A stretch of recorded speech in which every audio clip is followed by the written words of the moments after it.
The environment has to be What we are saying is have a heart. We've got to be able to regenerate our There'll economy. be people who are kind, people who are cruel, but that's life. You can be passionate about pigeons. I'm fine with that.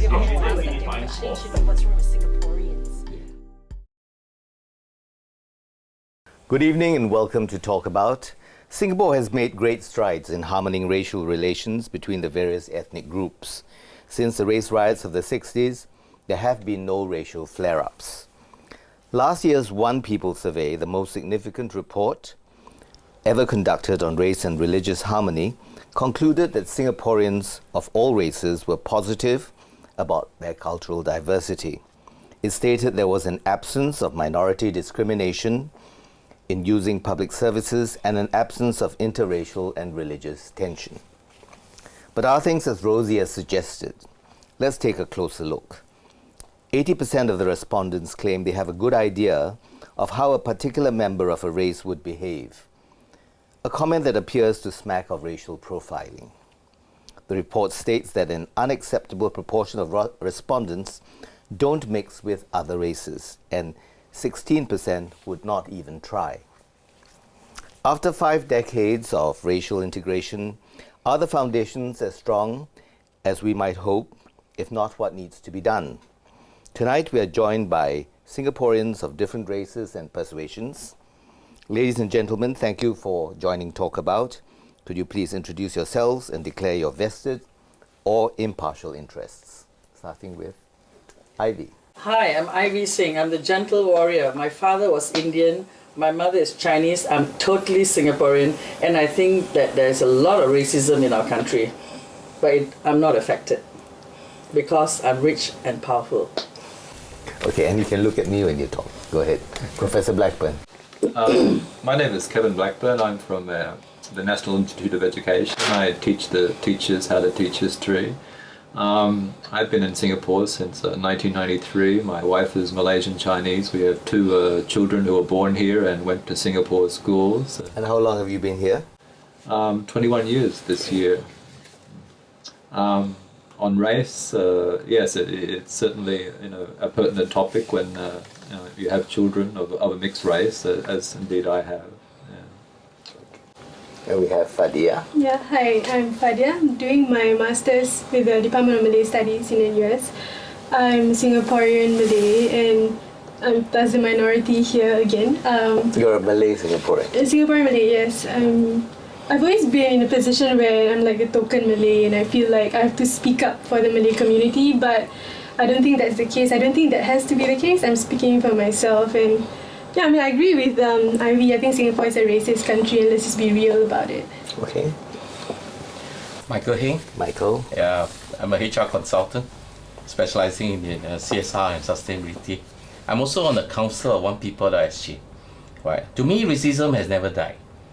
Okay. To say whether there is racism, there is, of course, right? But it kind of gets subsumed for some reason, and then occasionally you find it rears ugly head. But in OnePeople.SG, racism never died. What is OnePeople.SG? OnePeople.SG is actually the name of our society, right? 3 years ago, we became a society. We used to be known as the Joint Social Services Council, right? We started in 1997.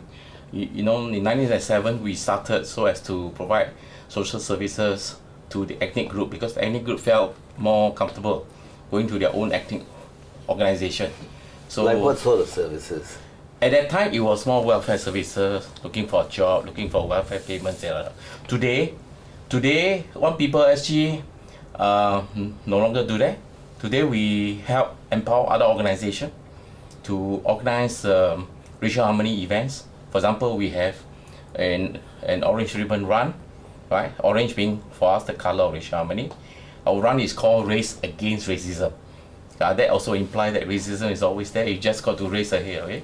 We have a conference for secondary school.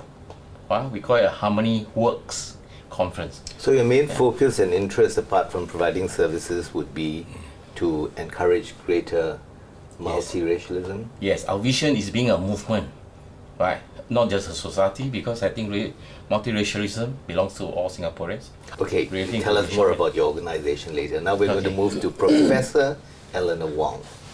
Hi, I'm Eleanor. Well, I have a day job, of course, related with law, but I suspect I'm here tonight more because I'm active in theatre, I write plays, and now and then I'm a bit of an observer of Singapore life. I have to You're confess, slightly opinionated. slightly Good sense. opinion, but actually, I have to be quite honest on this issue. I think I might be the total neutral person who knows very little. I'm happy to share some of my personal thoughts, but I'm not. I wouldn't even begin to suggest that I'm in the front line of this particular issue in the way that some of my fellow panelists here tonight are. So say what I have, but maybe not that much. And Mr. Steve Chia. Hi, I'm Steve Chia from the NSP, representing NSP to be here tonight. I'm also the founding president of Motorcycling Club, the Storm Riders Motorcycling Club, and we actually have a lot of our members from the Malay community, the Indian community, the Chinese community, and foreigners coming together for a common interest, and we actually gel together. I would say that there is racism, but the issue is how do we actually go about minimizing it? How do we actually go about getting everybody to work together and live and have fun together? That is something that I think is good that we explore. We'll take a very short break and we'll be back with a discussion on the first topic, which is racial fault lines.